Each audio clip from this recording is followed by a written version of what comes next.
All right. Thank you, Anu. I appreciate that. Thank you for that warm welcome. That's right, people. We are live on YouTube right now. That's it. We are a room full of living human beings, and there are thousands of Russian bots watching us right now. It's wild. They're all clicking away. They're watching us right now. YouTube could actually take down this stream at any moment. So there is a chance that this is a once-in-a-lifetime opportunity for you guys. I'm very happy you're here. Glad to see so many of you guys here. This issue about tech censorship and the big tech companies and how it relates to free speech and the First Amendment and all of these things, of course, is something that's close to my heart and something that in the last 4 or 5 years I've sort of been at the center of. I think most of you guys know I'm a big free speech guy, and obviously as someone that puts out a YouTube show and a podcast and all of these things, that these companies have become really the highways for us to communicate. Any one of you that has any clue as to who I am, it's because you found me on YouTube or on Twitter or on Facebook. That's how I'm sure many of you guys met with each other. It's how many of you find out about any of the thinkers that you're interested in these days, or any of the members of the intellectual dark web, which sounds much scarier than it actually is.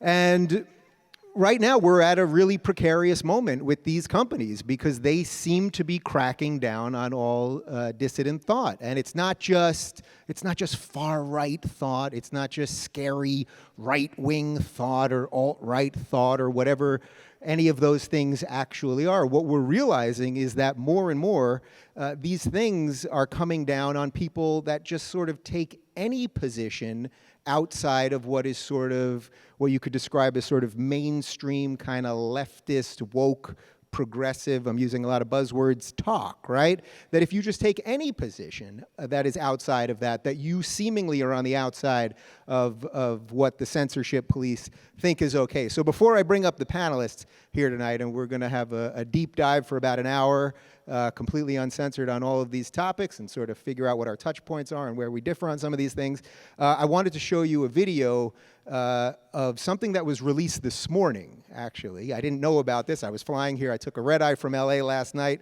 woke up here in Cleveland about 6 a.m., and this video had dropped. This is a video from James O'Keefe over at Project Veritas that I'm sure many of you guys are familiar with. And what he does is he often gets in touch with employees at these tech companies who want to blow the whistle on what's going on and how the algorithms are being manipulated, how search is being manipulated, how they're deboosting certain articles, how they try to add fairness to other things, which actually screw up reality because they don't believe that reality is actually fair.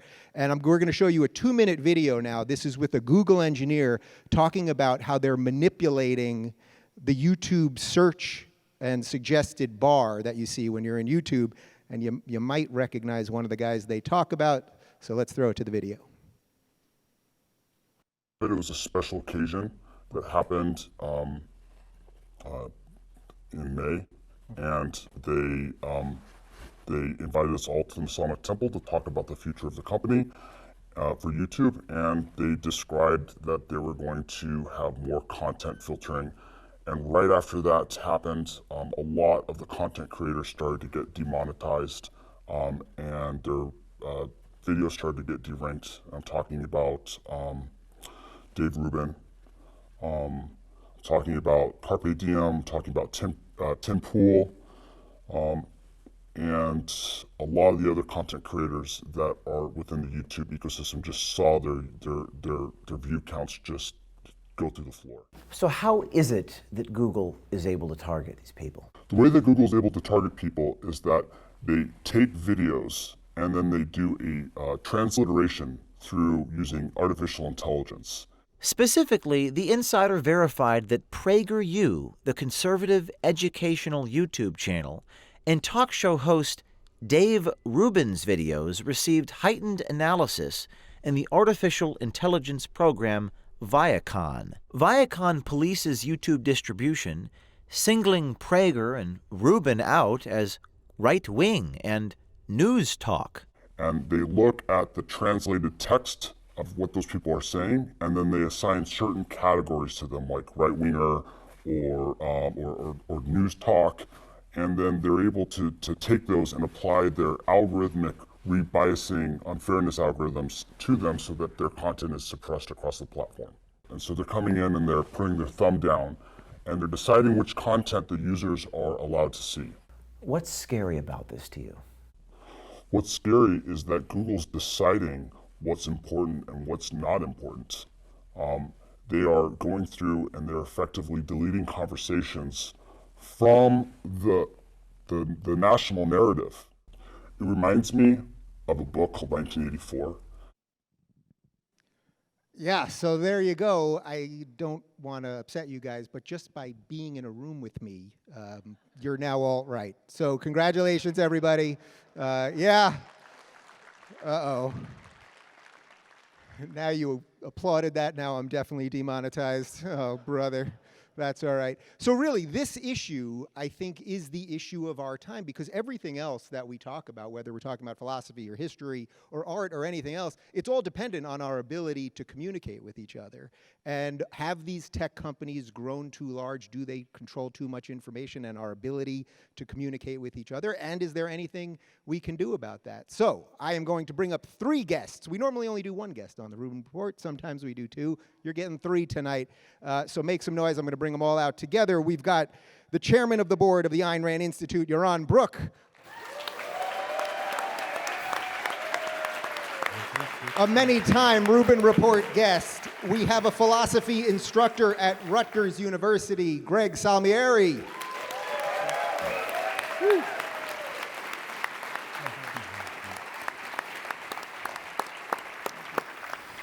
And you better really give this guy a round of applause, because he was a former senior engineer manager at Facebook, Brian Amerige.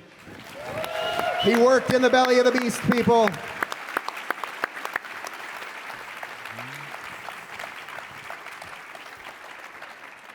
All right, guys, just by sitting here together, we are very scary people, and the people watching at home are being radicalized. So let's just dive into it. I guess I'll give you the most blue sky question that I can ask first, and I'll start with you. Sure. Because you worked at Facebook. So how big have these companies become? When we talk about the way that they can control information, not only the videos you get, but when you search a historical figure or event, the way they can reorganize figures or past or history, anything related to our health records, all of these things. How big have these companies actually become?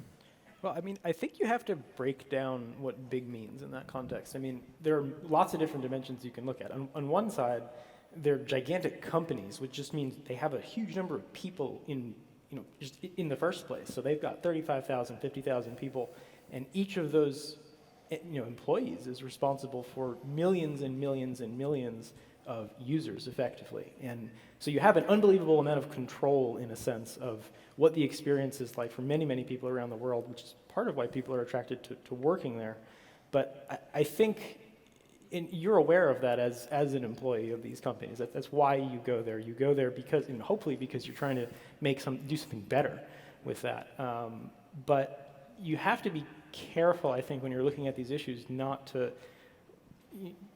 look at that in terms of just deciding what people see, because that's, at the end of the day, that's not what these tools do.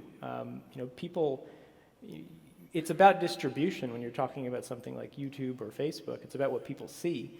But at the end of the day, people decide for themselves what they think is true. At its best, these companies are aware of that. Right. So people decide for themselves, except if they're being selected certain information, certainly manually selected. We know about algorithmic decisions, but then manually as well. That's where it becomes a problem.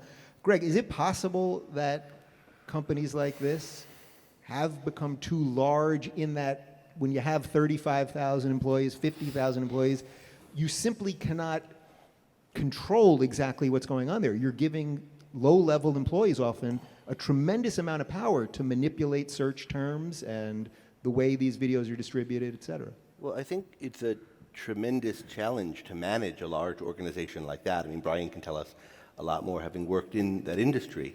It's difficult, and if the companies are too large to handle that management challenge, then we'll see that in the companies not providing a good product. And I think the way to correct for that is people will come out with better products that compete with them. The only alternative to that, when we talk about them getting too large, there's the worry of the idea that they're too large and they have to be broken up by trust-busting regulations. This is what Elizabeth Warren wants on the left. It's what a lot of people on the right now want. And I don't think that there's any size a company can get where that's warranted, because all you're saying then is who's really in charge of these decisions is the government. And if largeness was a problem, the government's larger than any of these companies. But I don't think largeness in the end is this intractable problem. It's just a management problem of finding out how to get a good policy, how to come up with a policy that scales, how to get your people to enforce it. It's difficult, but it's a problem that needs to be solved either by the people working at the current major tech companies to improve their product, or by companies that will come up and replace them. Yeah, I think it's interesting that you brought up how the left and the right now are agreeing, seemingly agreeing, or at least a large portion of them are agreeing on this premise that they have to be broken up. So you have Elizabeth Warren saying they have to be broken up. That seems to be in line with most progressive policies. But right now you have a ton of conservatives, and I'm even seeing it from some libertarians, who are saying that the power that they control is so awesome, the amount of information that they know about us is so epic and out of control that we want regulation. And it's always interesting to me because I see this a lot from the Trump people, let's say, the MAGA people who feel like they're the outsiders, right? And it's like, all right, you're going to hand that power to Trump, and maybe in the short term, Trump does some things that are good for you and the platforms become a little more fair. But of course, this is a short-sighted game, right? Because then if Trump's out of office, you've now handed that power over to, say, the progressive side, and now they've got the president and they've got tech, and now you have a bigger problem on your hand. Well, but it's more than that. It's you're granting the government now power to decide not only of a size, sheer size, so-called monopolies. That's bad enough. We can talk about that.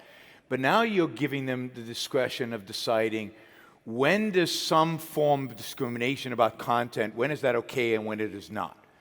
And that is huge power. That is power over speech. That is a clear violation of free speech when the government starts to make those kind of decisions. And you're right, when the right is in, they'll decide in one way, and the left is in, they'll decide another way. But it's the fact that we're giving government that power, and it won't stop with social media. I mean, one of the things that I think gets lost in this is the fact that I thought I muted this. It is the fact that, you know, on the one hand, we think of these companies as controlling what we see and how much and all this information that we receive. But think about what it was like, I don't know, 60 years ago, right? 60 years ago, there was like 2 encyclopedias. You got your history, you got everything from a bunch of people who wrote 2 encyclopedias. And do you think they weren't biased? Were they, you know, of course they were biased. And many of them were academics with a certain political reflection, and they wrote encyclopedias in a particular way. And there were just 2, right? And then on top of that, there was some news. Well, there were 3 television stations.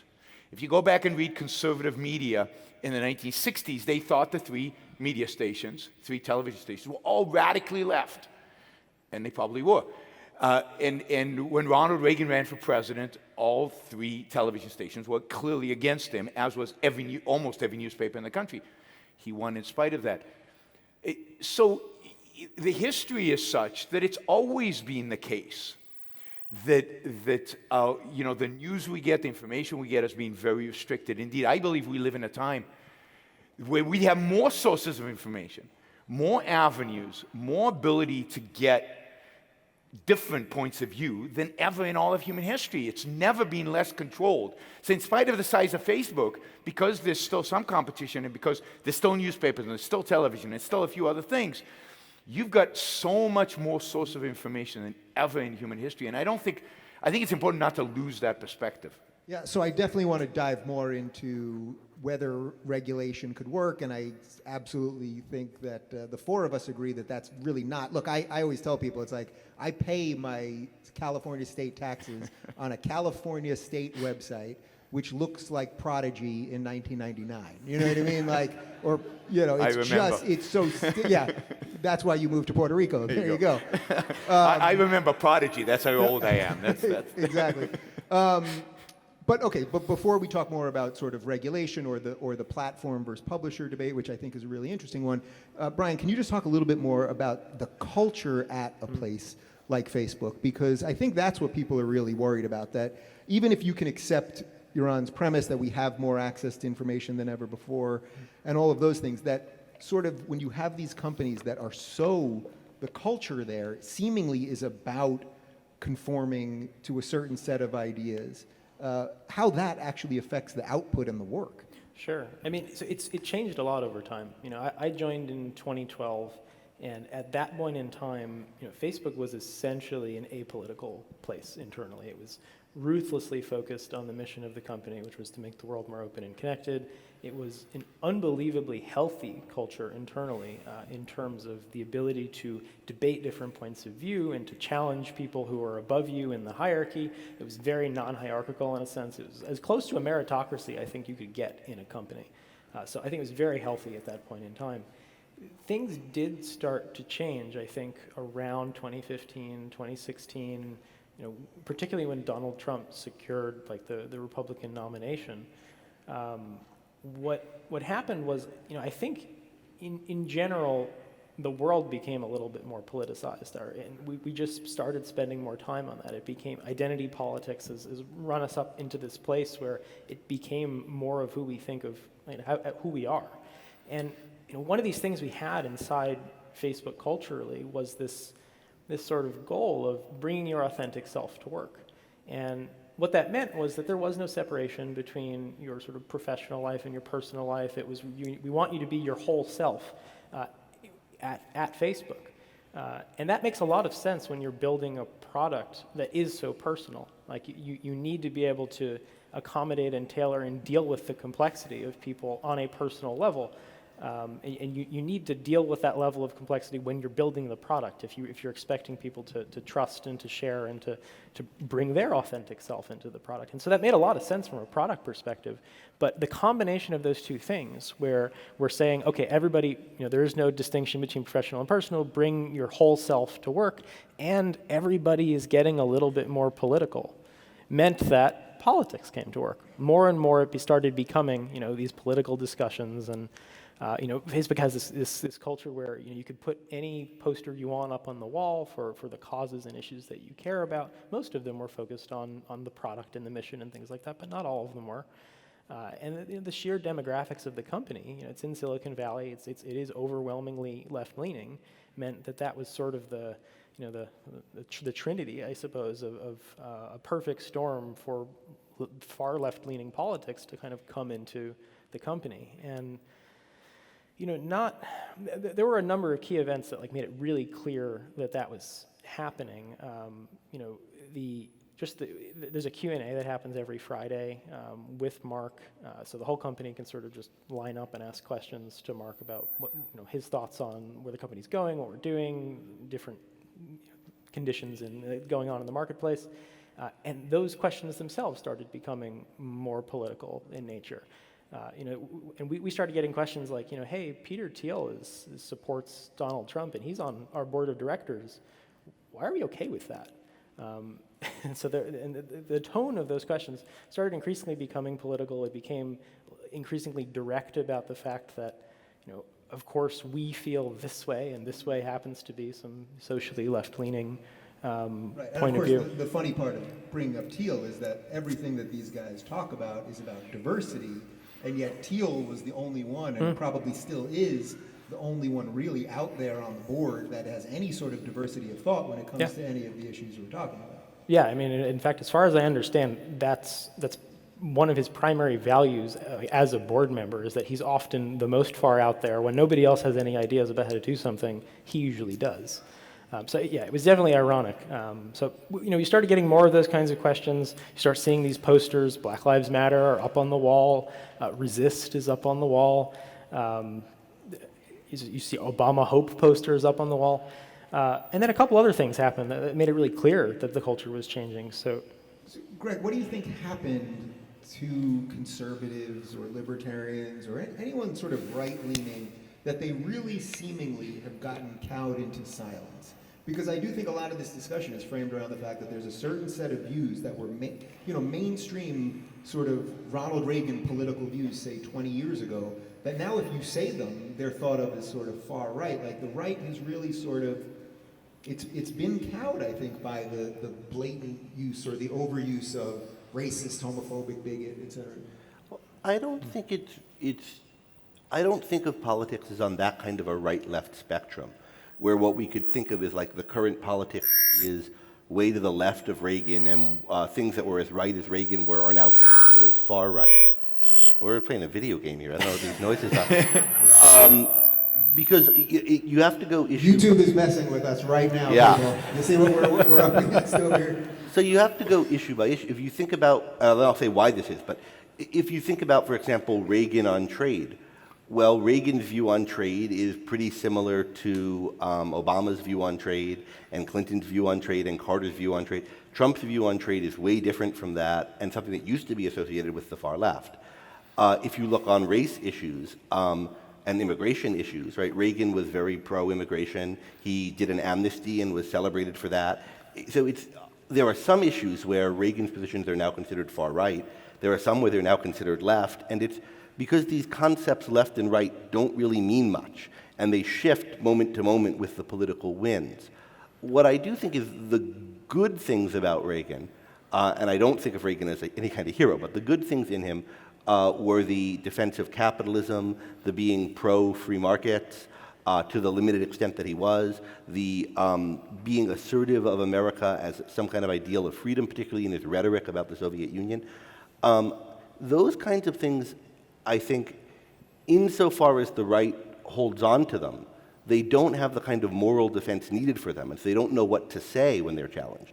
But the sadder thing is, and in a way this is Reagan's legacy, I think those issues have been supplanted on the right by other issues. So there are free marketers, but what's in the ascendancy on the right these days are religionists and anti-immigrationists. And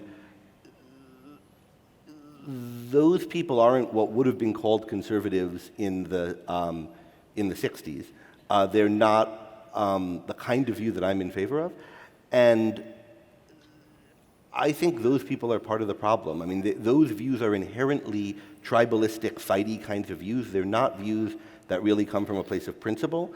And so if that's what's animating you, I think it's hard to talk about principle.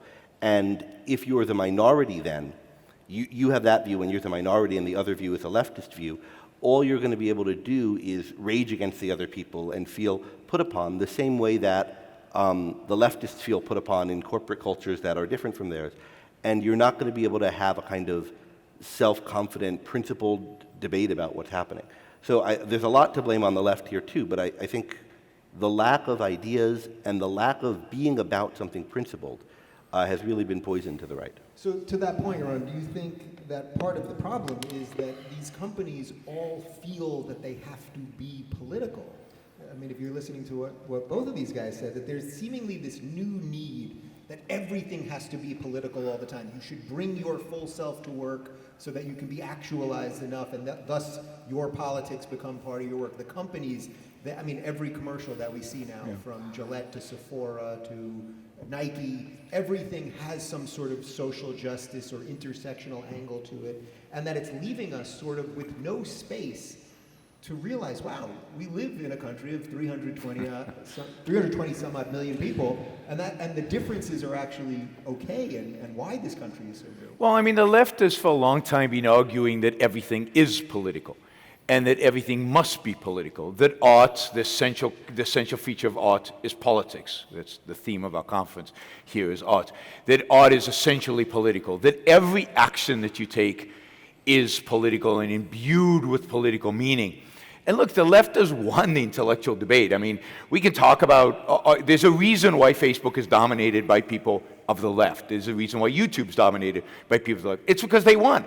They won the universities. They dominate the universities. They've won the intellectual debate. Yes, there's a populist, anti-leftist movement, but it's populist, it's anti-intellectual, it's non-intellectual. But the left has won that debate and has influenced the culture, and the culture has become more politicized. Everything now is framed in terms of politics, and ultimately now it's framed in which tribe you belong to, which group you belong to. Not just an ideology, because ideology seems to have gone because your ideology is framed by which group you belong to, right?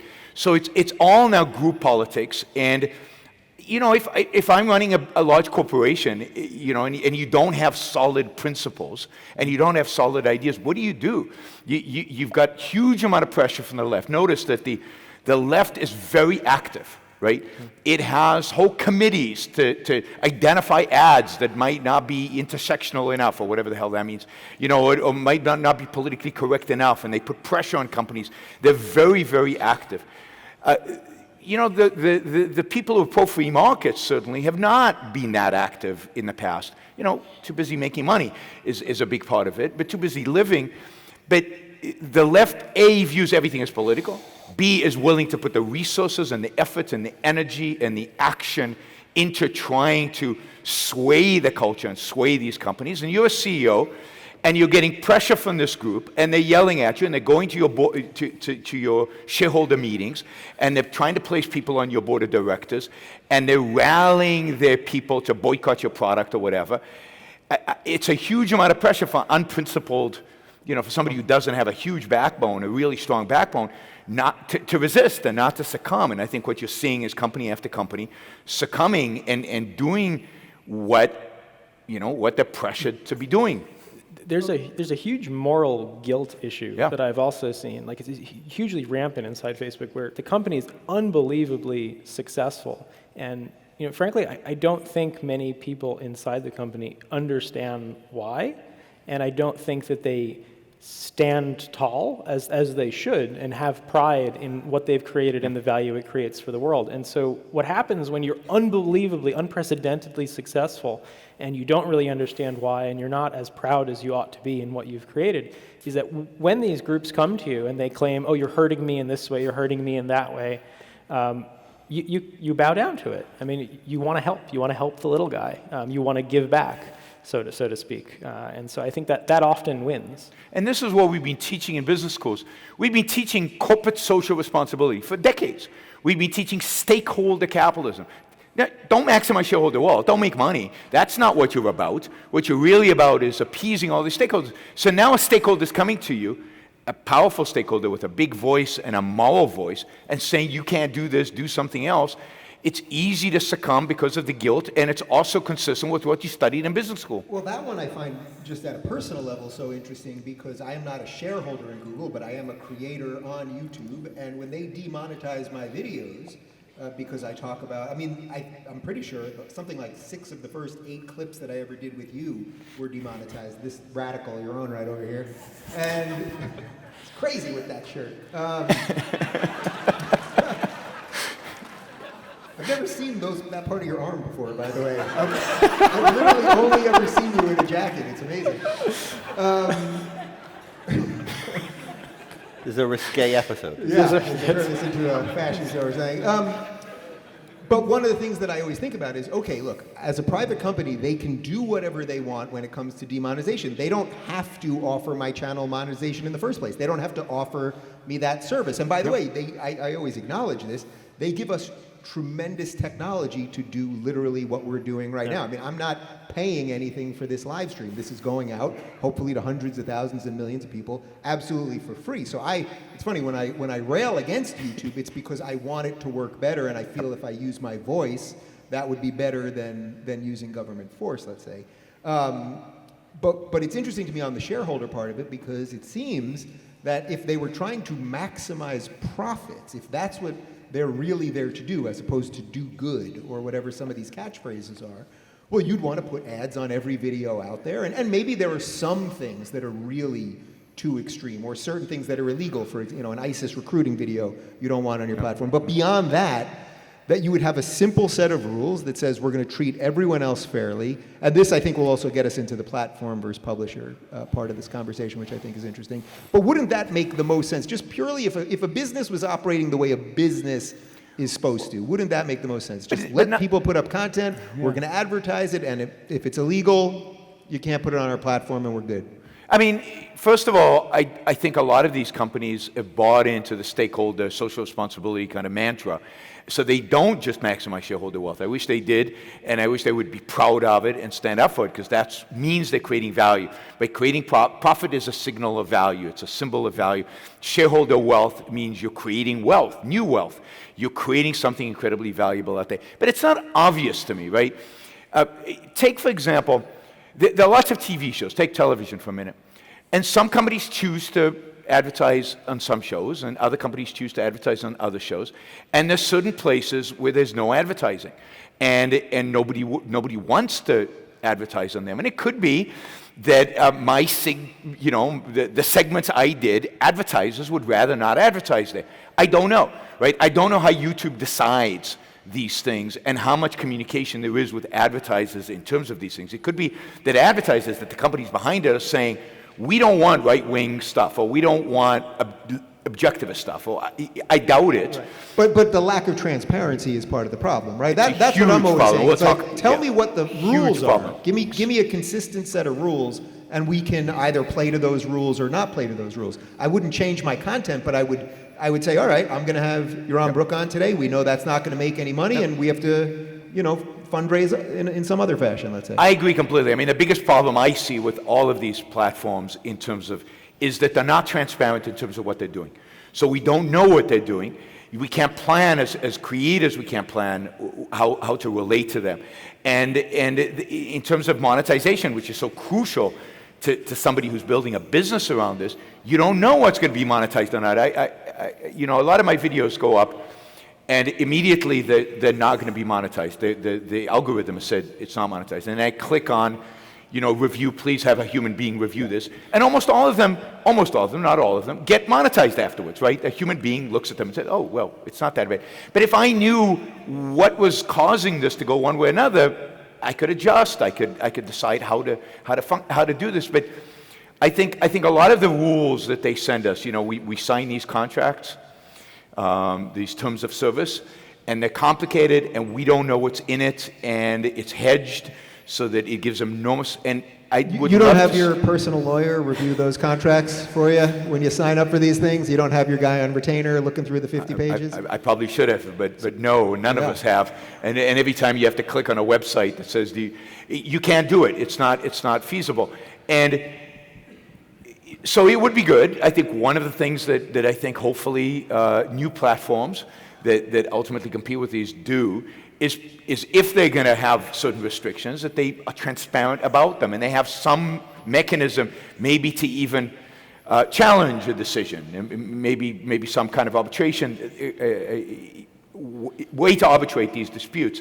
But right now, it's opaque. From the perspective of a producer, you don't know. You just have no clue. Can I just say something about, I think you have to keep in mind what a tremendous technical challenge these companies are facing, and business challenge and product challenge, and that being transparent is part of that. I mean, 20 years ago, none of this stuff existed.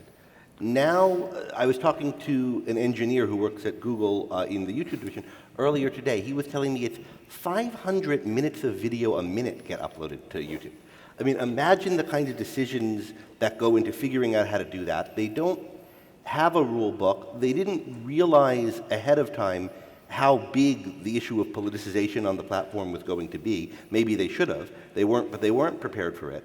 They're trying to figure out what the rules should be in real time. They don't have the philosophical ammunition to do it and the background to do it, and that's a failure of the intellectuals in the culture of articulating the principles they need. But here these people are out to sea, having created this tremendous thing, trying to patch holes as they're sailing, And if they had some, and they're changing, we talk about on that video a change that happened in YouTube in their algorithms in May, and I'm sure that did happen. But I was also talking to this YouTube engineer, how often is the Google algorithms changed? He's like, well, hundreds of times a day, probably. They're constantly changing how they do things, and they have to be. When they don't have it figured out, it's hard for them to be transparent about what they're doing.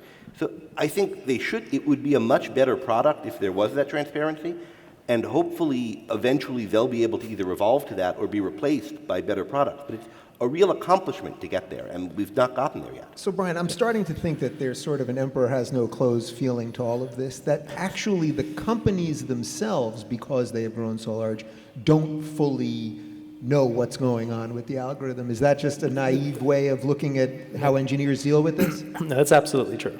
Well, that's scary as shit. Yeah, it is. I mean, just a little insight on how, in terms of what makes it hard to be transparent, and a little bit about how these algorithms work, whether it's ranking in newsfeed or demonetization on YouTube. So what they don't have is some sort of ban list of, if you talk about these topics or you use these words, whether if you're an objectivist or you're on the right, that you're going to fall into this category and we're going to treat you this way. That's not how it works. So what's essentially happening, and this is true for both YouTube and Facebook, let's talk about demonetization, for example. What they're trying to insulate advertisers from is the risk of their brands being tarnished by controversy. That's the thing that advertisers are worried about. They're worried about the fact that if they're associated with something that's considered hateful or hate speech or politically incorrect, that's going to blow up. It's going to tarnish their brand. They don't want to be associated with that.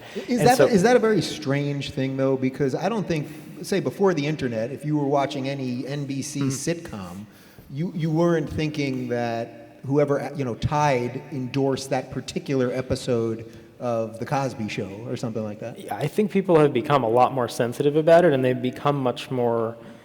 They become more activist-like about it, and saying like, "Oh, you're right next to that ad, therefore, we're going to try to punish you and control you in this way." And so, what I've understood from the advertisers, and I didn't work on that part directly, but I've spoken to folks inside Facebook about this, is that that's essentially their concern. It's not that they have any, they're against objectivists or they're against people on the right. It's that they don't want to be associated with something that could become controversial. And so the problem for these companies becomes, how do we predict what's going to become controversial? And the way you do that is not that you have a team of human beings who are deciding what's controversial and what's not. The answer is that you build fairly sophisticated models using artificial intelligence and machine learning that essentially try to predict what's going to be controversial and what's not. Right. Okay, so without going too matrix right now, aren't the humans the flaw in the system there? I mean, these systems are built by humans who have their own biases and all that. I mean, I look at it from a higher level than that. Like, I think the flaw is what you were saying, in the sense of like, you can't be that sensitive about being associated with content that's controversial, because it is impossible to build models that are going to predict this stuff accurately. What those models end up predicting, like, nobody can even tell you. You might look at it from a very human perspective and say, like, oh, it kind of fuzzily looks like they're biased against conservatives or objectivists or, whatever it is. But in practice, the way these models work is there are hundreds of thousands of levers. Nobody knows what they all are. They're trained essentially with data sets that are, and again, they're trying to reduce controversy and essentially with them. And that's the advertiser concern, at least, and that's where it's coming from. But there's no sort of ban list on far right or things like that. Right, I guess the issue is that what is considered dangerous seemingly always is going in one direction. So it's not that it's all far right, it's just anything that sort of, 20 years ago was thought of as mainstream, say, conservative thought, now that is thought of as dangerous. But all right, let's talk a little bit about some of the potential solutions and competition and regulation and things like that. One of the more compelling arguments that I've heard is that if we treated these companies like public utilities, that everyone could have access. So, sort of the way you get water at your house or the phone, that what you say on the phone doesn't mean that they can, take your phone line away. They can arrest you if you're doing something illegal or something like that. But beyond that we all have access to the machinery. Do you guys find that compelling in any way? Greg? I don't, and I think it's coming from a kind of false view of what this technology is in the first place. That it was somehow neutral until people started putting their fingers on the scale. So like 5 years ago, YouTube was neutral as to what it showed you. There's no way to organize the world's information neutrally. The whole idea of organizing the world's information is making judgments powered by algorithms, but algorithms written by people and constantly tweaked by people to see what things are going to be most important, what things are we going to feature over which, how are we going to tell, what kind of connections are we going to prioritize over which. And it's a very complex problem of ranking information to see what we should promote, we're going to try to sell to the guy who just watched, what will be on the watch next list, what will autocomplete when you write in your things at Google, what will the first results be. That stuff has never been neutral. And it's always been, and has to be by its nature, tuned some way or other. And what we have is, there's always going to be disagreements necessarily about how to tune it. People are going to have different ideas. And when you have a government controlling that tuning, that's when you have censorship. That's when you have one person with a gun with the power to stop any competitors from arising in charge of what information we get shared and what gets shown to us. When you have a company doing it, no matter how big that company is and no matter how it might be failing in doing it, there's the all kinds of pressures on them to try to do better, to try to please more of the demographics who are going to want to use it, and there's abilities and whole capital markets kind of funding them to start up alternatives to it. And it's not like before the recent change, because there was this change that caused a lot of problems for your channel, right? But it's not like prior to that change, everything in YouTube was perfect. So if it was the case, for example, that the watch next list, as this kind of alarmist Times article was talking about, was leading people, if they just click through after your videos, to get to some really kind of Nazi-ish content or something, that's not a good thing either. That's not what you would hope would be shown to your viewers next after you. Yeah. There was something not good about the algorithm. It was fixed in another not good way. And no one knows, one, there is no neutral way to fix it, and no one knows what the best way is to fix it. That's got to be learned by people trying it out and competing on a market. It can't be dictated by the top. And if we try to dictate it by the top, what we're going to get is the kind of media environment that people now fetishize, but which was really bad. The kind we had in the 50s, 60s, 70s. People talk about now, back then you didn't know what Ted Koppel thought, he was neutral and so forth. That's bullshit. He wasn't neutral. He had a certain point of view. It was a very blinkered, narrow, left-leaning point of view, and just nobody knew that it wasn't the only point of view out because they didn't have any way to get any other information. Only the real radicals who read underground publications and stuff knew the other points of view. Now everyone knows the other point of view, so they're annoyed at the predominant one, and that's better than it used to be.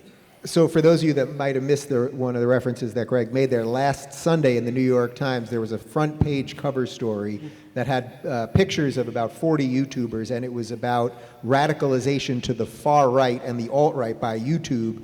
And my picture was included in there, and Ben Shapiro and Jordan Peterson, and radicals like Milton Friedman, because he led a lot of people to the far right. But I think it's interesting because we get hit with this. This is not just about tech companies. It's also about the media. It's about all of these things. And it's interesting because in this article, the idea was that YouTube somehow has gamed the system so that if you watch my video, it takes you to scary Peterson, to scarier Shapiro, and then to evil Friedman, and that you're going to become far right or something. But in fact, by that video that we just watched here, that 2-minute clip, in fact, YouTube has decided that if you watch my videos, they're going to recommend MSNBC. So if anything, they're radicalizing people in a far scarier way, in my estimation, because nobody should be watching that. Yeah, that's worthy of applause. There you go. I went for an MSNBC joke there instead of a CNN joke. That was weird. But even that, it's like, well, I know that the tech reporters at the New York Times are not going to follow up now and go, oh, we actually got this thing completely wrong. So this is not just about tech, it's also about media. But this is why I said before, this is about the broader culture. This is about the fact that the left has won the cultural war in that sense, in the sense of setting the intellectual, framework for what we discuss. They dominate the New York Times. They dominate, the regular television station. Even Tucker Carlson now is endorsed pretty much Elizabeth Warren. So, the left has the moral high ground. It dominates our universities, and by dominating universities, it dominates all these other things. So fixing the tech stuff is not going to change anything. The people working at tech are still going to be overwhelmingly on the left. Even if you break up these companies, all these little companies, most of them, a predominant number of them, are going to be run by leftists, right? So there's no easy fix for any of these issues in terms of what we're concerned about is the dominant of the left in media, in the intellectual world. The only way to deal with that is to challenge them and replace them on the intellectual high ground. I want to say something about public utilities, because I'm against the whole concept, right? I don't think there is such a thing. I think it denies the fact that everything is created by somebody, and somebody had a property right over it, and the state came in and stole that property and took it over and turned it into a public utility. It was unjust when they did it to electrical companies way back when. It's unjust when they did it to telecommunication companies in the beginning of time, and then they freed them up a little bit. And it would be unjust if we suddenly determined that any other platform was now a so-called public utility. It's unjust to the creators, to the people who built it, to the people who made it. It's their property. And property rights are not a minor little detail. Property rights at the heart of all individual rights, at the heart of what it means to have a right to your own life. So then what would you say about sort of the property rights crowd? Not just MSNBC. Yeah, there you go.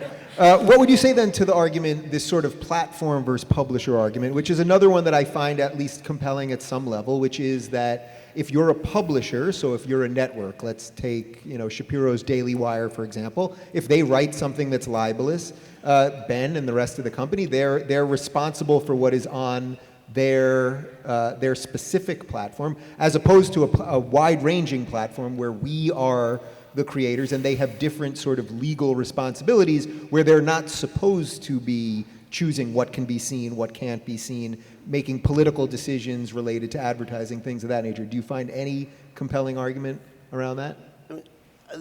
Ted Cruz has been promulgating this, and I forget the name. Someone tried to pass a law on this idea recently. I don't find it compelling, and I think it's a real distortion of what publisher and platform means. If you only think of, there's two kinds of things. There's a totally even that makes no thought goes into and no algorithms determine what shows up. Somehow magically it's all fair by someone's conception of fairness on the one hand, and a book publisher on the other. And you think those are the only two things in the universe. And then you see Facebook or YouTube, you might be worried about which bucket they go into. But that's not the way the universe works. There's all kinds of organizations that are neither of those things. And it's pretty clear once you see, and there's no organization that's allegedly fair in this way that means everything somehow magically equally gets represented. That's not even possible.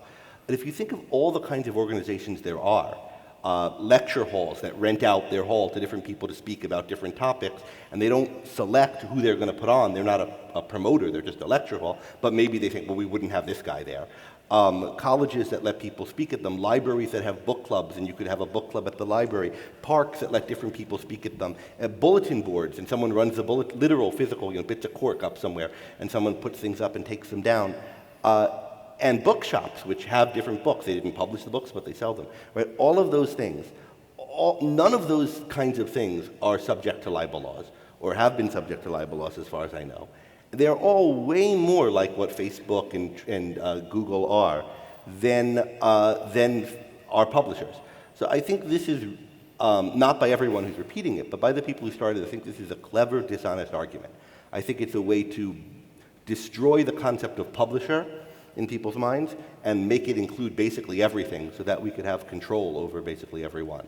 I think it's a really power-lusting, dark kind of thing that's going on in politics.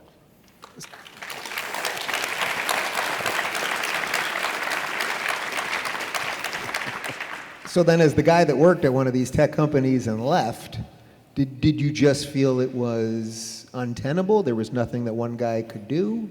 Well, what I saw was that whether there's a gun pointed at them or not, for them to be better in one way or another, they're never going to be good at this. These companies and these products, whether you're talking about YouTube or Twitter or Facebook, they're not built for ideas. Facebook was built to bring you closer to your friends and family, to keep you up to date on what's going on with organizations you care about and the people you care about. And YouTube was essentially built to bring you entertaining videos. And what they're built to do and what they're great at is optimizing for engagement in that sense, optimizing for sort of social closeness in the Facebook sense. That is a very different optimization function than what's thoughtful or what's a different point of view or what's going to help you learn about a complex or controversial issue. They're just categorically different things. And it doesn't matter what you try to do to get the employee base that have rallied around Facebook's mission or YouTube's mission. It doesn't matter how you try to get them to do it. They're not going to be good at building that kind of platform for ideas. It's not why they're there. It's not what they understand.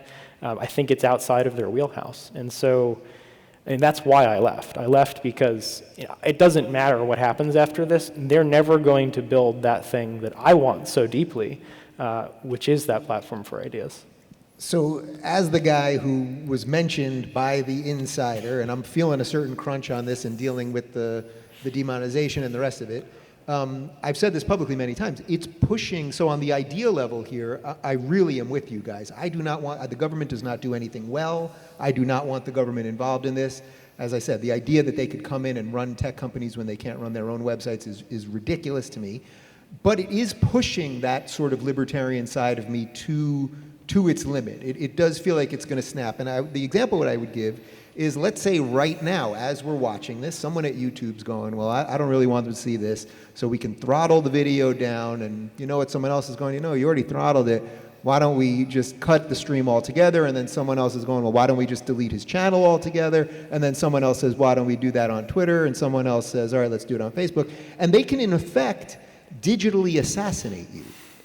Now, I understand none of these things are a blatant, some sort of criminal event, but they do seem, in the world that we're going in, they do seem like a digital assassination that we need to think about a little bit differently. And the last thing I'll say before I throw it to you is, I just know that there's a huge amount of people watching this right now going, okay, you guys can talk about ideas till you're all blue in the head, but they're coming for you, and you're sitting there talking about ideas, and I mean myself too here. But what do you think the best response to that is? First this is when principles matter. It's easy to be principled and believe in ideas when everything is smooth and everything's nice and you have nothing at stake.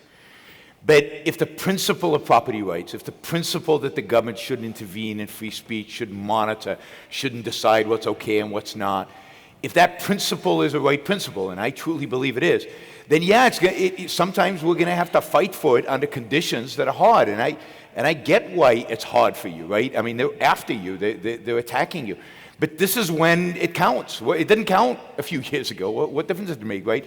Because it was easy, right? Of course you were for that principle. So now's the time to stand for it. And I think that there's another issue here. I think we should be condemning them morally. If truly somebody is there turning down and disrupting the stream, then we can say this is wrong. Well, this let's is say wrong that. I mean, we know it. I mean, that's what that video is about. That's not the machine didn't do that by itself. They have decided to put information into the machine. So we condemn, and the beauty of it is that if 50 years ago there'd been a New York Times article about you that described you in this way, as there were, for example, about Ayn Rand, and saying what a horrible philosophy, there was very few mechanisms by which she could defend herself, so that she could present her ideas. I mean, it's interesting that you can use YouTube to attack YouTube, and they still let you do that. So we need to stand up, we need to speak up. When these things happen, we need to make people aware of it. Now, Brian could be right, this won't matter, they can't do it, and I'm sympathetic to that, but they can be worse or they can be better. At a certain spectrum, we can have an impact. Rally your audience, you've got a massive audience, rally them against this, but don't invite true censorship, which would be government intervention. That would be real censorship. That would be the use of force. That would be the use of coercion. That would be true violation of rights. Let's rally morally against these companies when they do bad things and point them out and bring them into the sunlight as some of these videos have done. And let's get people aware. Maybe even let's have some people go to a shareholder meeting and say, I'd love if some organization did this someday. Let's go to shareholder meetings and say, we want you to maximize shareholder wealth. That is your fiduciary duty in the law to maximize shareholder wealth, and you're not maximizing shareholder wealth by doing this and this and this and this. Stop it. And the left does it all the time. The left is excellent at doing this, at guilting them, at using, social responsibility as stakeholders or whatever it is. Let's use the right stuff, not from the right, but right stuff, to really go after these guys and try to convince these companies to behave better. And just better until what I think is the ultimate solution, which is alternatives to them. Does some of this seem sort of...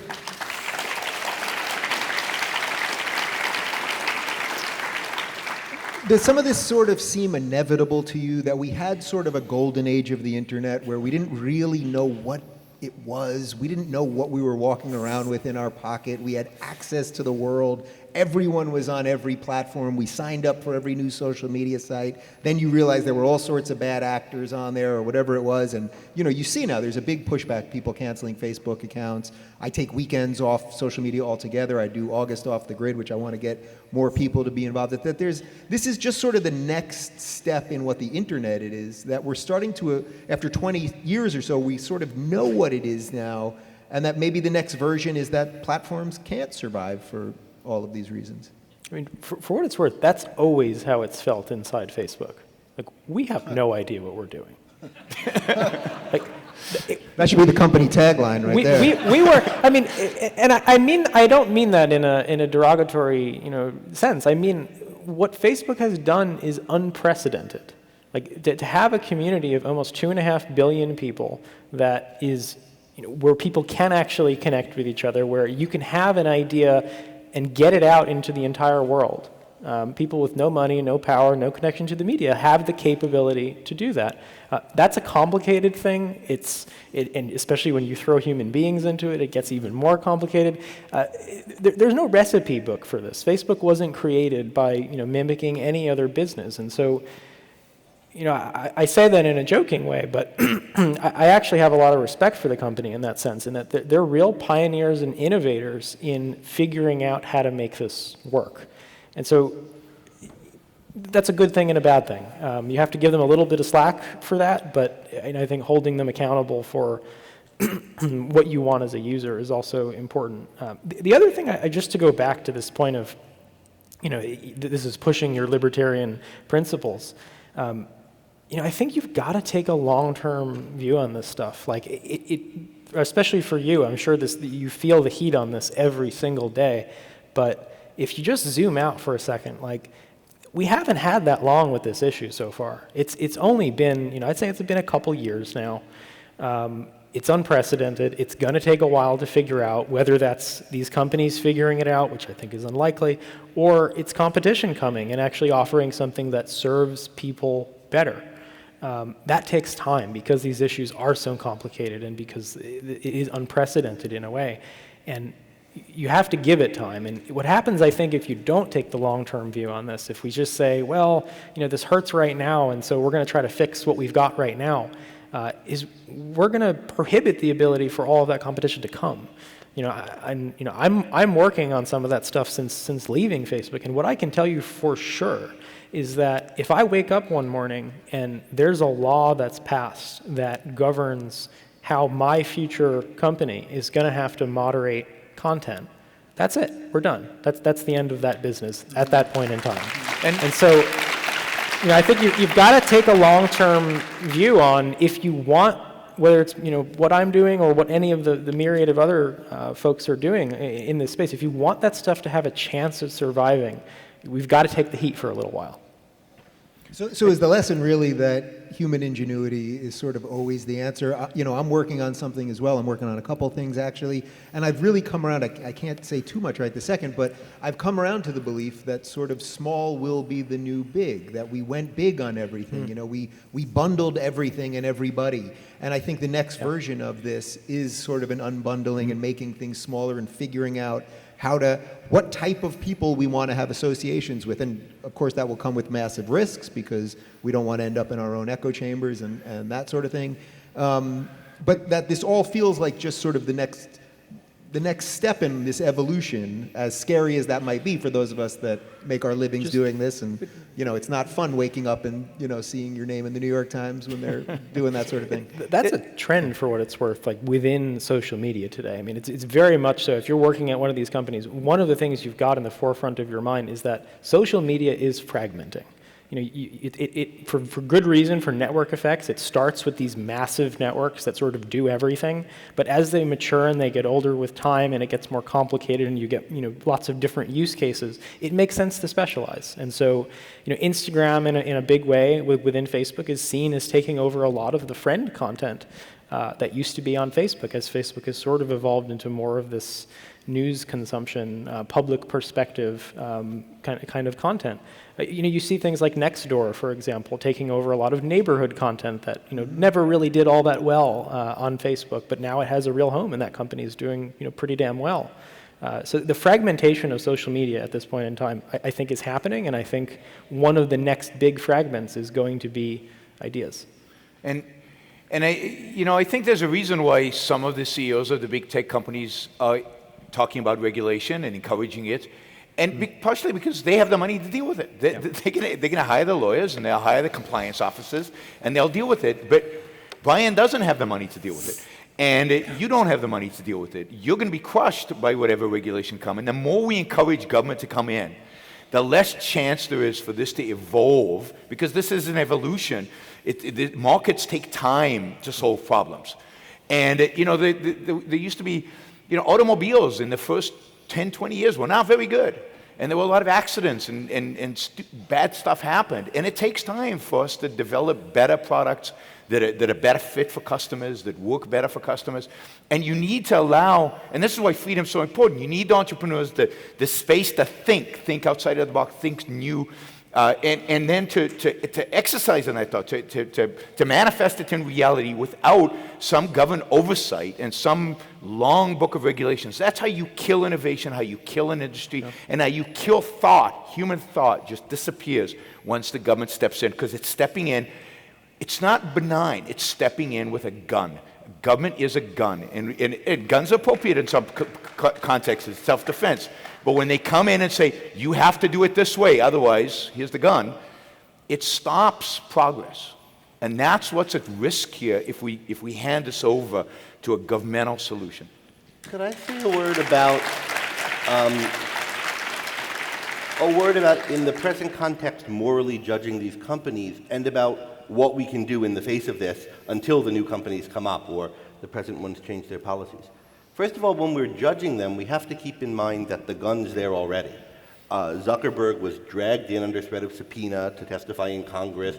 They already know that laws are coming one way or the other. The left and the right are ganged up against them. All they have to do is put aside hitting each other for a few minutes to pass a law that'll throttle these companies. So they're already, they know this is coming. It's a situation where it's very hard to think independently. You're already under threat. So we have to take that into account in evaluating them.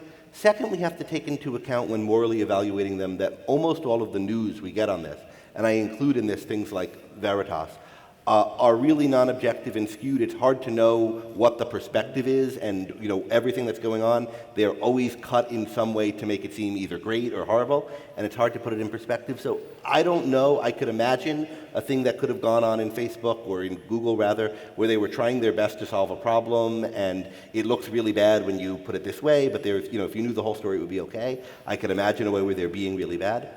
So you have to keep in mind you don't know everything when you're judging it, but even without knowing everything, there's something you can do. And when I was talking to my friend who works in YouTube earlier today, he was saying something that was very much in line with what, Brian, you were saying about we don't know what we're doing, the companies are responding to punches left and right. They don't have a policy here, and because of that, they're moved a lot by the wind. What's in the news, what they're getting a lot of heat on, they're trying to avoid that heat.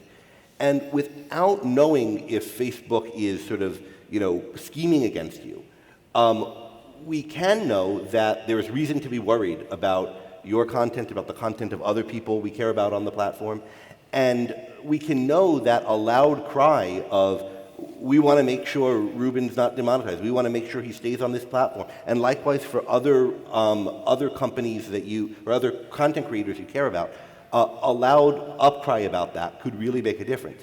So I don't know what the email address people could write to, but if everybody writes to YouTube now, support at YouTube or whatever, everyone watching this, and says, I saw this thing about people have an eye on Dave Rubin, especially at YouTube. I want you to know I love Dave Rubin. I don't want anything done to him. I don't want him canceled. I'll stop watching. And they get hundreds of thousands of emails, or even thousands of emails. Yeah, you could just send those emails to me. That would be fine. I don't want to send it to you. Yeah, What do you do with them? believe it or not, actually, although I do think that ultimately is the right thing, that if we make enough noise, and that's why I'm always talking about this, that we can change things. With 1 million plus subscribers and being on YouTube now for 6 or 7 years, I literally don't have an email address of anyone at YouTube. I cannot. I invited Susan Wojcicki, I think is her name. She's the CEO. I invited her on the show again today. So we'll see if we can move on some of that. We've done about an hour or so here so far. We're gonna do about a half hour of Q&A. There's a mic, I think, right over there. And if you guys disagree with us on anything, I would prefer that you guys go to the front of the line. So if you have any real disagreements, please just jump up there right now. And before we do that, make some noise for these 3 gentlemen. And for that alt-right radical Milton Friedman, who turned so many of you into far-right personalities. I think there might be 2 microphones, or there's at least one right over there. And we'll do this for a half hour or 45 minutes or so. So try to keep it somewhat brief, and we'll get to as many as possible. Hi, thank you for coming. My question is real quick. What could free marketeers, capitalists, individualists today, what should they focus on? Should they focus on the philosophy of capitalism or the economics and the history, like the Milton Friedman did and Hayek and von Mises, to get the ideas out there and change the culture for the better? I mean, I think you have to focus on the philosophy as the foundation, but you better be able to answer some of the economic and historical questions as well. So it's not easy, but what makes us unique as objectivists is our focus on the philosophy, on the morality of capitalism, on why it's a just system, but you also have to know the other stuff as well. Yeah, I would say very briefly, it has to be both, which is exactly why I wanted to do this panel tonight, which we changed the topic just 2 days ago before this Veritas thing came out, because what I wanted to do tonight was do something that would take the philosophy that you guys care about, that I've talked about on the show with you before, and go, well, it's not just at this level where we can think about it, but it's sort of what you said, Yaron, there, that, well, now you've got these principles, they're going to be hard to defend, we'll defend them now. So I think it's probably a little bit of both. Thank you. Hi. This question is for Dave. I really appreciate your stand on free speech and your migration toward classical liberalism, but help me understand. I fail to see how you can compromise on the principles of individual inalienable rights, life, liberty, property, and pursuit of happiness, no matter how your noble cause is. Whether you want to provide education, medical care to the poor, or whatever, don't you think that those should be voluntary, and that once you allow forceful redistribution, no matter how noble your goal is, you have abandoned the most basic individual political right? And Yeah. So it's a great question. This is something that I think about all the time. I'm actually in the last 20% of writing my first book right now, and I've really been focusing on this, of sort of these moments where for somebody that is a truly small government guy that believes in liberty and the individual, when are those brief moments that government can be involved? I think this is where I differ with some of the guys on the panel and some of you guys here, that I do see some more broad uses for government. They're pretty rare. Look, I'm a product of public education from elementary school, junior high, high school. I went to State University of New York at Binghamton. I believe that education is something the state can provide. That being said, I believe in charter schools. I believe in school choice and as much opportunity as possible for parents to choose where they want to send their children to. I think there are outlier cases. You know, I think that, well, I know you guys don't specifically describe yourselves as libertarian. I sort of look at the classical liberal philosophy as sort of a slightly more realistic version of libertarianism. And we can disagree on the edges, or we could disagree sort of at the high level philosophic places.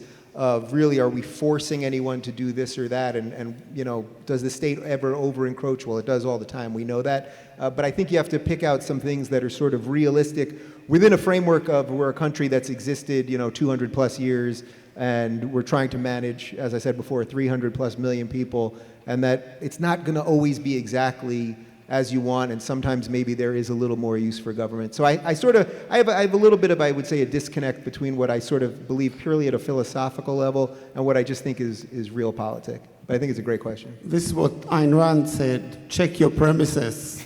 Because once you open that slippery slope, there's no ending. Look, I would say this. Believe me, I get it. I would say more than anything else in the last couple of years, by talking about these ideas the way that I have, and have having people like Yaron on, who quite literally, when I finished up my first interview with Yaron, I'm sure some of you know this, I left the network I was at. They had been asking a lot more of us, and I had this whole conversation about rational self-interest, and I got up and I walked into the control room and I resigned right there. So trust me, I get it, and these are conversations that I'll always be thrilled to be part of. Whether we always get completely locked up on everything is actually irrelevant to me, as long as we can keep doing it. I have a question for you, Dave.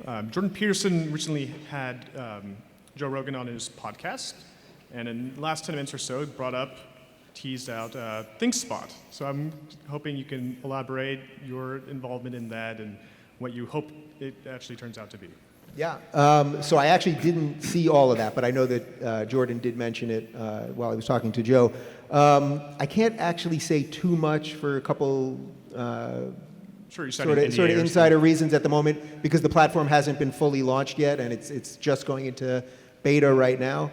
But let me say this: if anyone can solve this on a platform front, I just spent a year and a half traveling the world with Jordan, and we did something like 120 stops in 100 cities and almost 20 countries. And the way that I have seen this guy change the world because of the ideas that he believes in, which are rooted in individualism and liberty, and I know he has a difference, let's say, on religious value than maybe you guys have. If anyone can fix some of this stuff, I think he is the right guy to do it. And I think what we would all agree on here is, let's just get more platforms up. Let's get more, whatever it is, whatever the alternatives, whatever Brian's working on, some of the other things I'm doing. Let's just get more of these things out there. Let's keep testing the market, and something will fix. But there'll be more answers to that in the next couple of weeks. Thank you. Hi, my question has to do with the values and attitudes of the CEOs of companies like Google and its subsidiary YouTube or any others. If I were a CEO of such a company and someone said, you really need to start suppressing certain opinions and not others, my immediate reaction would be, what about our reputation? What about our integrity? Isn't that an important value? If we hold ourselves out to be fair and open to all, and we're not, isn't it going to be terribly embarrassing to us? One example that comes to my mind is news coverage of the Soviet Union in the 1930s. The New York Times sent a communist sympathizer, if not an actual communist, Walter Duranty, and he whitewashed the mass starvation, deaths, imprisonment, and mass murder. And he wasn't the only one. Presumably when that came out, and it did come out, that Duranty had done that, it damaged the New York Times. Wouldn't it damage YouTube that they pick on a guy like Dennis Prager, who I happen not to like, but he's not advocating murder, and let other people, pretty much say what they want? Yeah, as the insider, that's probably for you. Yeah, I mean, I think, speaking about Mark in particular here at Facebook, I think he's caught in a bit of a bind, where on one hand, for many years, and I think this continues to be true, he does actually care deeply about freedom of speech. And he is, I think, within Facebook, one of the biggest advocates pushing for a diversity of perspective, both inside the company and on the platform. So I think he believes that, and he wants that. On the other hand, this is what we talked about earlier with, I don't think he fully understands why he ought to be be proud of what Facebook is as something he's created for the world, and something that he should stand straight and up tall about. And so he's got a bit of a guilt complex, I think, about the success that the company's experienced and that's meant to him. And so it's made him particularly sensitive about people and groups that appeal to him and the company for being hurt in one way or another. And so I think that's one piece of it, is that there's a lot of compromise, I think, that happens between waffling between those two. And the other piece, though, is that, again, Facebook was not created to be a platform for ideas. It was created to be a place where you could become closer with your friends and family and the organizations, later the organizations that you care about. And what that means, if you really think deeply about that mission, keeping people safe, now safe is a very broad word, but keeping people safe where they feel like this is a safe place for them to become closer and be their authentic selves, that's a really important part of that mission. And to the extent that Facebook is not primarily about being a platform for the free expression or free exchange of ideas, and it's primarily about being a place where you can be yourself and become closer to the people you care about, safety often wins as a result of that. And so when people come to Mark and to Facebook and they're saying, I feel unsafe because of this, or I don't feel like I can be myself on this platform because I'm being, people are saying this or that, that's, I think, the situation where safety starts to win, freedom of speech starts to lose within the platform, and then that's eventually led me to my perspective that's not really what Facebook is about. It's not a marketplace of ideas. And quickly to jump on that, I'm sure many of you guys saw when Jack Dorsey from Twitter was on Joe Rogan's podcast, and he brought the head of terms of service, I'm blanking on her name, and Joe brought Tim Pool. And Tim is a spectacular journalist, and he's a real journalist, which there's very few of these days. And basically, Joe kicked the pointed questions to Tim, and it was very clear that Jack, and I don't believe him to be an evil person, it was basically that he was sort of in over his head, which is sort of what you're talking about with Mark. They created something, and then it became something else. And really, at the end, I think Jack realized, well, why even have these conversations? Because it's almost impossible to placate everybody. So instead, they just sort of, they basically check out, which is why I'm not holding my breath for Susan from YouTube. There's a mammoth contradiction in this discussion. The contradiction is the alleged problem is that some private business owners are shutting off certain people such as you, Dave, and others for no good reason. But the solution that's being discussed by some people, I don't know about the people here, but some people is, let's bring in the government to have a really good, fair, open discussion. Let's have Nancy Pelosi or Donald Trump decide what should be heard by the people, because they will not shut down Dave Rubin and Yaron Brook. They will have all the right ideas presented. That's a mammoth contradiction, isn't it?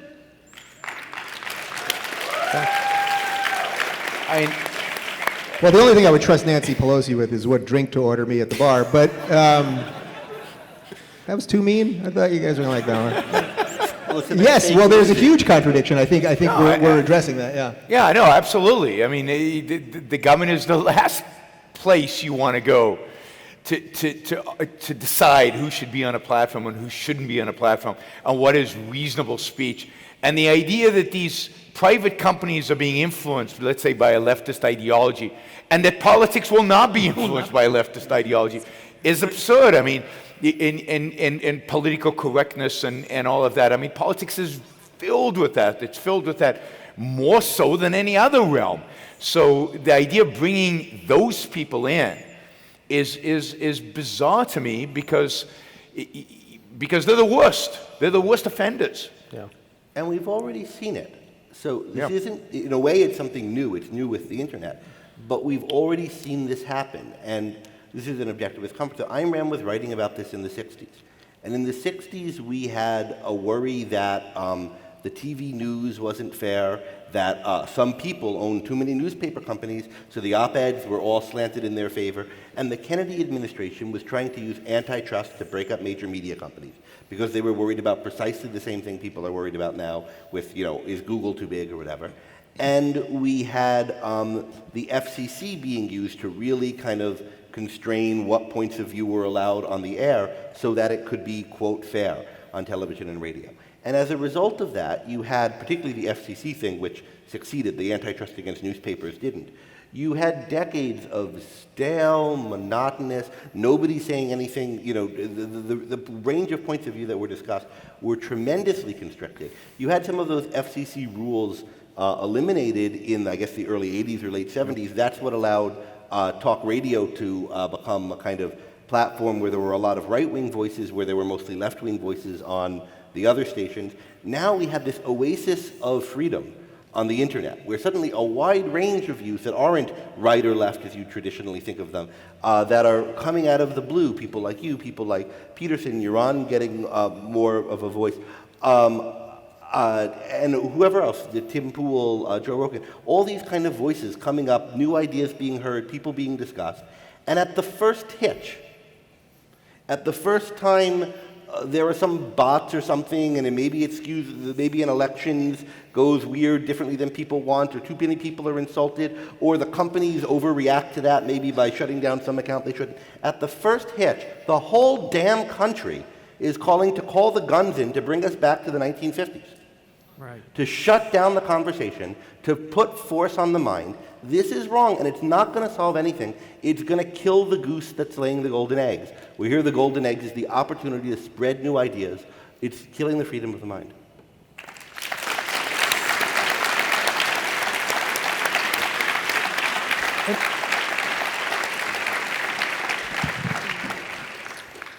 So let's say the government does step in. In a mixed economy, there are limited circumstances where it's acceptable to take unearned money from the government. If YouTube freely chooses to demonetize someone like Dave, should he feel comfortable accepting money from them knowing it's because they're being coerced? And how do we think about the creators whose content has been promoted instead in the meantime? Should we be comfortable with them losing that income so it gets diverted back to him?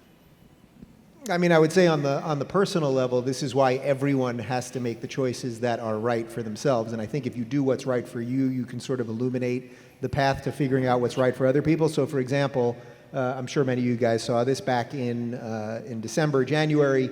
Patreon made a couple moves related to free speech with a guy by the name of Carl Benjamin, aka Sargon of Akkad, on YouTube, where he said some language not even on their platform, not even on his own YouTube channel. It was on someone else's YouTube channel.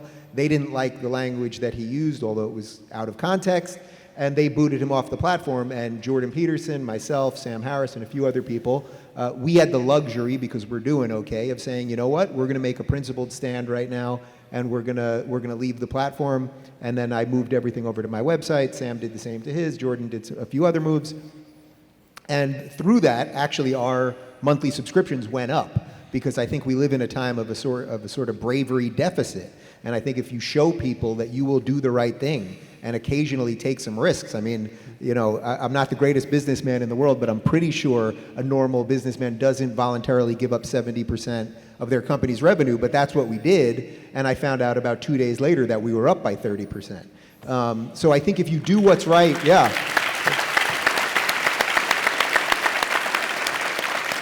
Thanks. So I think if you do what's right for you, you will show other people that they can do the right thing. Listen, it would be my preference if all of you guys walk out of here right now and you go to daverubin.com/donate and subscribe monthly for whatever the amount is.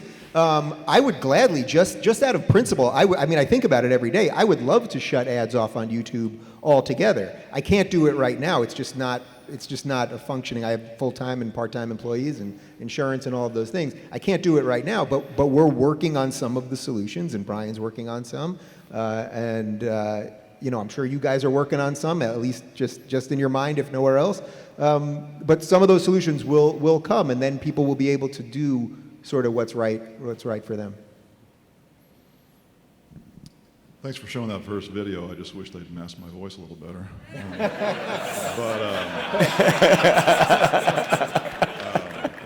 Can you talk about how, when trust busters are making us all scared of monopolies, how they narrow the market artificially to get us hyped up about it when the market is actually bigger? And is that the case here? This is maybe a question for you, Yaron. I'm not sure If you're your worried voice, about- I'm not sure I understood the question. Like Can somebody if you're So worried, I think like the idea is when people want to claim there's a monopoly for antitrust purpose, they have a artificially narrow view of what the industry is or what the products are. Yeah, I mean, the whole idea of monopolies is a wrong concept. Monopolies is things that are granted by the government and where the government creates protection for an industry. That's where the term comes from historically, and that's what it refers to. In a free market, or even in a semi-free market, like I think we have in technology, there is no such thing as monopolies. And we've got competition right now, and the fact that there are people working on potential alternatives suggests that there are no real barriers to entry. The only barrier to entry is the marketplace. Is can you take market share from Facebook? Can you take market share from YouTube and the other platforms? But I don't have time to get into the whole monopoly history here. I've got plenty of videos on it on YouTube, so go watch them. But hey, Dave can do self-promotion. Yeah, I didn't do a little even bit. do the joke there. It was so obvious. So, but monopolies don't exist in even a semi-free market, and the substitute products to the products that seem to have been monopolized are often things that we can't even imagine, often things we don't know, and often things we don't know are coming. Right? So who competed Rockefeller out of his so-called monopoly over kerosene? Thomas Edison, right? So Thomas Edison, but who would have thought electricity is a competition to oil? Right? But it was in a sense, and that's the beauty of marketplaces. You leave them alone, and it works. The moral is the practical. If it's wrong to use force to break up a company, it's also, from a practical perspective, it's going to work out worse if you intervene. One of the things I'll just add to that, one of the things I can say when thinking about competing with a company like Facebook, and I say this as somebody who's now sort of in that space with what I'm building, but also spent many years watching Facebook compete from the inside, is that they look like monopolies because from the outside, when you try to compete with them by copying them, it never works. Like you'll never get market share that way. And so you've got to think about it from that perspective if you're going to try to compete with a company that has massive market share. You actually have to solve a problem in a profoundly different way, in a way that users actually care about enough to migrate. And you don't do that by cloning the incumbent in the market and doing something a little bit different. And so what I can say about what we're building now, which is called Thoughtful, by the way. You can go to thoughtful.community if you want to hear more about this in the future. What we're building now, what we're not doing is cloning Facebook or YouTube and saying, but we're not going to do censorship. That's not a good product. That doesn't get at the fundamental reason that people are upset about not having access to a diversity of perspectives. The way we look at this, what we want to do is make it easy to find the best thinking on issues that are complicated, that are controversial, that are crucial to your life, the things that would really better your life if you could understand them, but it's just so damn hard to find the best perspectives and the best thinking on those issues. That's a real problem. And to build that kind of service, to build something that actually helps you do that, not only does it look very different than something like Facebook or YouTube, but it takes a while to figure out. I mean, this is part of where we have to give it time. We have to make sure the market is capable of producing something like that. But if you succeed at something like this later on, it doesn't look like were competing with a monopoly. It looks like you obviated them, and that's often the way it's looked in history.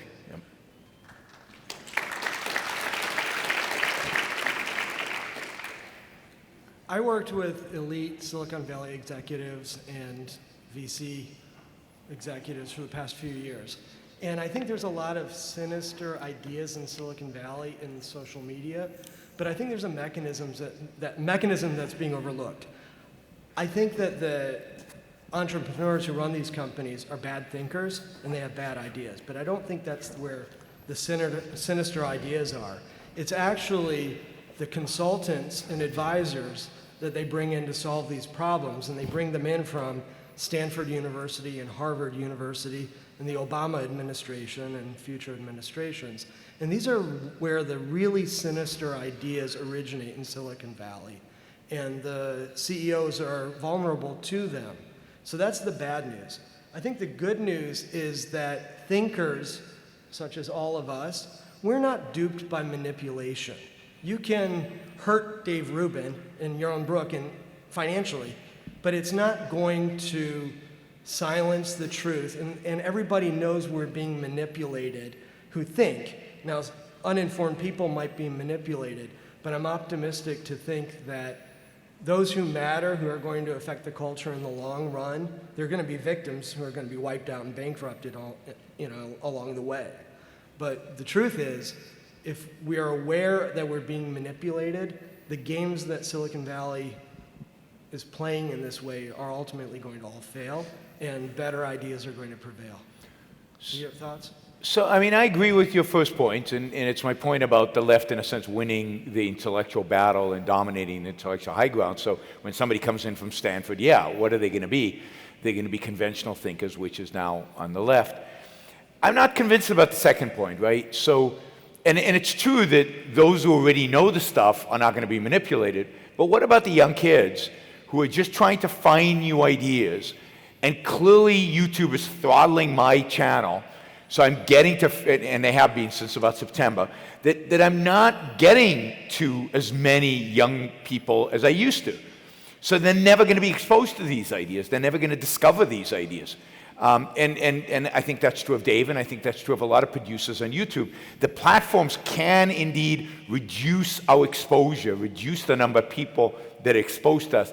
Once you're exposed, I think you find that, you know how to find us and you know how to search. It's that first encounter that is being suppressed, and that's what worries me. It's like, yeah, once you discover Ayn Rand's books, then you read more Ayn Rand, but finding that first book, right? And if the schools won't let Ayn Rand in, which is not the case, luckily, but if the schools won't, then fewer people are going to find that first book, and therefore fewer people are going to be engaged.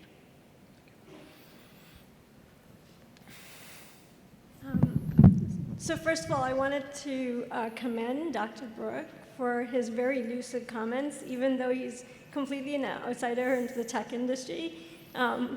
Your points were right on, you were right on point.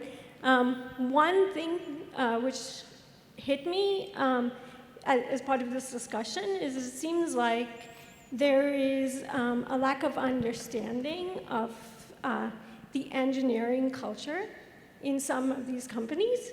So this is a question for Dave Rubin. How much time actually have you spent seeing like the life, a day in the life of an engineer? Because there's a lot of effort that goes into building these platforms. So it seems like there is this conception of this like evil engineer, tweaking the knobs. That is not so. And on the flip side, how much time have you spent in the day of an engineer at, like, say, a defense company? So I've spent a decent amount of time around engineers and developers just in the last 6 months. Before that, not much. I had, James Damore on, who was the fired Google engineer, and he sort of enlightened me both on the show and privately sort of how the Google operation works and how, the engineers come up against the diversity training people and all of those sort of things. I can tell you, again, without saying too much on the tech side right now, that in the last 6 months since leaving Patreon and starting to work on some of these tech side things, I talked to engineers, several engineers, couple times a week, and I'm starting to learn that. So when I use sort of the analogy of, there's someone in there pushing a knob or something like that, of course I'm being slightly sarcastic, but we know that there are enough people. I mean, this is, I would say, watch my episode with James Damore. We know that, these diversity memos and meetings they have, that these ideas then leak into all of the hard sciences and the places where the engineers are doing the real work. So of course, I don't think that the average engineer at Google is trying to do anything bad or anything like that. But we all have our own biases, and when you have a certain amount of power, you might do that. And I would say either way, whether there are some bad ones or not, either way, we know something is faulty with these products right now. And that's why it's on us and everyone in this room and watching this to figure out what some of the alternatives are. All right, we got 4 more. We'll try to do them kind of quick. Okay. It seems as if demonetizing and throttling and deleting content by YouTube and others is a bad business model. They're cutting their own income by doing that. And what I would like to see for those of you doing a new platform is to have, rather than having the company delete content, that people, advertisers say, I would like to advertise on this channel, so that they can positively support the ideas and the thinkers that they agree with. Well, just very briefly, it's a little bit of sort of just a technical way that they do these ad buys where they're just buying across the board, and then there's a couple keywords that they just spread things to everybody. But yes, my preference for sure, if anyone's watching this and wants to sponsor the Rubin Report, I would much prefer that just a cool coffee company or a wine company or a sneaker company or a clothing company that just digs what I do. I would much prefer to have products that I directly care about sponsor, and then also them take a little piece of that risk. If people think that what I'm doing is controversial, well, maybe they'll put their money where their mouth is and buy products that support controversial ideas. So that's just a little bit of a different business model for those guys. One thing I could add to that as well, this is something that the marketplace needs to innovate on too, because what I know about advertising is that advertisers are allergic to controversy. And I also know that a free exchange of ideas, controversy is endemic to a free exchange of ideas. Those are really at odds at a very fundamental level. And so, yeah, I mean, when we're working on thinking through the business model of this stuff, we're very aware of that. Hi, thank you for the talk today. Certainly I and everybody in the room are very pro-free market. My concern is if politics is the gun in the middle of the room that we're not going to grab, what do you do, or is there a concern that your opponent is grabbing it? And if Google is putting their thumb on the scale already, can the free market even survive 8 years of Bernie Sanders, right? So are we playing a long game? And I agree, in the long run, the market will solve all these problems. I agree with that. But then you see Chase Manhattan Bank, canceling accounts with no reasons. And there are other banks. That's a heavily regulated industry. And, if Bernie Sanders is in there for 8 years with Google, is there concern that we're going to lose what we have because we're playing the long game because they already have the gun in their hand? I want to let one of you guys hit this, but this is what I was trying to say before about this idea that people are going to go, okay, you guys get it at the idea level, but the people that you're fighting against are willing to do all of the bad things that you will never do. The people we're fighting, is my mic back on? I put it back on. The people we're fighting against are on every side, if by side you mean Republicans and Democrats. Donald Trump is no free marketer. He's no fan of free speech. He tweets about wanting he literally tweets about wanting to prosecute comedy shows that make fun of him.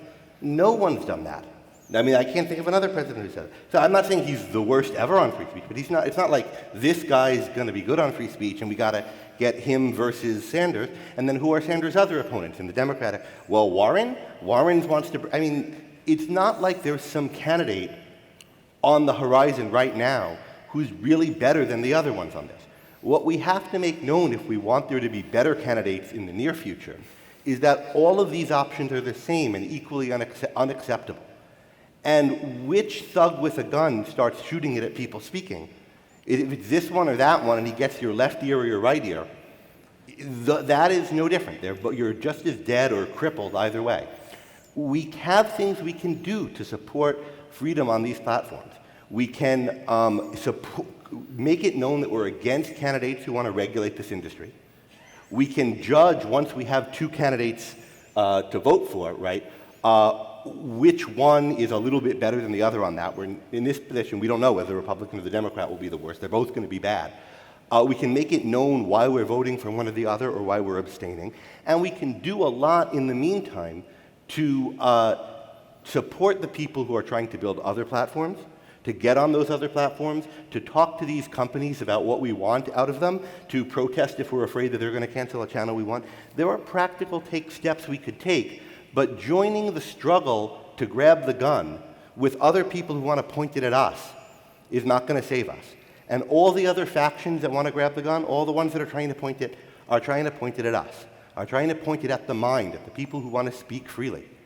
And you can't get in a struggle over grabbing the gun unless you've got people who are going to use it to protect rights, not thwart them. At least who are going to be a little bit better than the other guy on it. And right now, we don't know which side is better. It's not always the same side, election after election. But it's a broad, I think it's even broader than that. You don't save freedom by denying it, by rejecting it, by using force, unless you're ready for a revolution. You want to grab, I've said this before on the platform with OCON, you want to go start a revolution and break into the armories and get guns and really fight it? Let's talk, right? I'm not advocating for that, but let's call it what it is. But you don't, you know, when George Bush said in 2008, I'm rejecting, I'm doing all these anti-capitalist things to save capitalism. Did any of us believe it? No. You know, I'm going to break up, I'm going to deny Google and Microsoft and all these companies their rights in order to save capitalism and save free speech. Is that possible? Is that even conceivably possible? Because the left plays dirty, because the left is willing to use the power of government in order to defend the idea that government shouldn't use force. We can't use the government's force. You don't use the government's force in order to, you know, deny it force. It's a complete contradiction. You don't save capitalism by rejecting capitalism. You don't save freedom by rejecting freedom. You don't save free speech by rejecting free speech. We believe in freedom, and this is the point I made to Dave before. This is where the rubber hits the road. If we don't defend freedom now, when are we going to do it? If we don't stand up for free speech in the face of the challenge we've got right now, when are we going to do it? Right? It's now that it's everything's at stake, everything.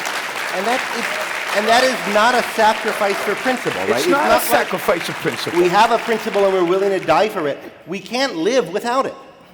And it's if you look at some people on the right, and I've mentioned this First Things article, and I'll mention it again, the conservatives from First Things who are saying now, we need to violate the principles of free markets in order to save us from the left. We need to violate the culture's not moral enough, so we need to impose moral authoritarianism in order to save us from the left's cultural nihilism. We need to violate the principles of freedom to make us what?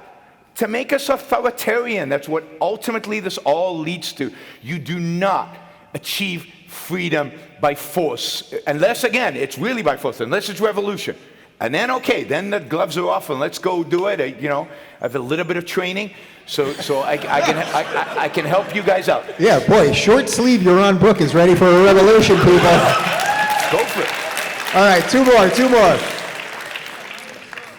Hi, thanks. I'm going to try and apply an OCON lesson that I learned channel my inner Alex Epstein. Do you think there's a better way to frame this issue rather than, and I think you guys may have just touched upon this, so you know I could just move on, but is there a better way of framing this issue than a sort of left versus right, or in terms of left versus right? Because I mean, just speaking personally, I'm 39-year-old. I'm just turned off by the left versus right argument because it's meaningless. It's individuals versus the left and right together. So I'm just curious if you've thought about kind of a better way of attacking these problems, because I don't see the left-right argument as being effective, personally. I think you just said it. It's individualism versus collectivism. What we should fight for is free speech. We should fight for free speech, which means no government intervention in the issues of speech, and no government intervention in the marketplace for ideas, and no government intervention in these platforms. And whether the government is left, right, it doesn't matter.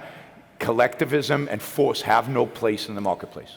And that doesn't mean being some utopian who lets the perfect be the enemy of the good and won't settle for anything. So like Dave and I disagree on some things about free speech. You're in favor of public schools, or at least you're more sympathetic towards them. I think that's a violation of free speech. But if I think of like where Dave is on free speech versus where Trump and Bernie Sanders are on free speech, it's clear like he's a lot more for free speech than they are. He's pretty close to my view of it. We can argue about this thing, and we can see if we got the country to where Dave wants it to be, that would be huge progress. And if we got it to halfway to where Dave wants it to be, that would be huge progress, right? So it's not that unless you have the perfect, you can't vote for anyone. Don't vote for Trump or don't vote for Sanders because he's not 100%. But you have to have a view of what you're aiming towards, what freedom is, and then be able to see why the thing you're supporting is closer to it, and be advocating not just for some abstract ideal, but for steps to get closer to it. So what are some steps to get closer to it? Well, the first one is free up these tech companies, stop regulation on them, stop the net neutrality laws that there were, and that was one good thing this administration did, right? But think of what the concrete steps are towards freedom, and especially notice concrete steps that are being taken away from it, and make sure those don't get taken in the name of freedom. All right, one more, bring us on. This is mostly for you, Dave, but it almost certainly applies to you as well, Yaron. So there's a very noisy minority of, the so-called authoritarian right or the far right or the fascist right, the kind of people that use 3 parentheses, and they use the same kind of rhetoric about, oh, we're this disenfranchised minority, we're subject to the persecution of Facebook's and Google's algorithm, and you've kind of been forced to bear these people as almost fellow travelers because they're saying something that's very similar. How has that affected your ability to communicate for what you're fighting for, having to bear these people? It's interesting. Jordan gets asked a similar version of this question often in the last year because, some of the what are known as shit posters or the meme makers and the Pepe people and all of those things, the frogs and all that there's a certain element of them that kind of dig what we're doing because even if they don't like us for some sort of identity reason, they like that we're fighting for free speech or something like that. Now, I would say it's really hard to judge what these people really are, right? It's really hard to go, are these people truly white nationalists or neo-Nazis, or are they just shit posters? Are they just kids who get at their computer and tweet frogs at celebrities so that they can go crazy? I mean, it really is some version of that. So it's a little bit hard on that side. But what I would say, just let's pretend that there's a certain amount of them that really do exist. If they're watching my show and think I'm offering safe quarter for any of those ideas that are based on racism or collectivism in any way. I mean, I would just say you're watching the wrong show and you've got this thing really kind of confused. But also, I would say that the more, for someone like me that came from the left, that has more, I get what we're saying here about the left-right thing, but that has more frustrations with identity politics right now. If we can unfurl a little bit of the way that is so entrenched in media and academia right now and with the tech companies and all of that, what's happening on the right, the version of that you're talking about, really is a reaction to the craziness that it has exploded with on the left. And I feel like if we can unfurl a little bit of what's going on with the left, which is much more mainstream, and I think I've been pretty effective at it, that portion of it on the right, whatever that is, I don't think it's a lot of people, and I don't think it has any institutional power. I don't think that it has real political power. I'm talking about some sort of white nationalist thing or anything like that. And I think we'd be able to kick them to the curb where those ideas belong. So it's on us to do a little bit better job having those conversations. It's a great question. On that note, guys, thank you very much for being part of this. Make some noise for the people at home.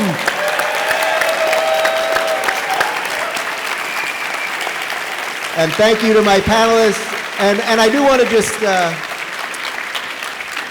I want to say one other thing, which is that I want to just be very, very clear, really not for you guys in the room, but for the people that are watching this at home, that anything that I do with ARI, Tal and Yaron and everybody else, we never go through what I'm going to do. Sometimes they'll say, oh, maybe you want to focus on this or focus on that. They say, go up there and do whatever you want to do. It does not matter what we agree on. It does not matter what we disagree on. And for that, for nothing else but that, I will keep doing these things as long as they'll invite me, and I always find you guys to be a great audience. So thanks again, and have a good night, everybody. All right, thank you. Thanks for watching. Be sure to subscribe and ring the bell to never miss a video.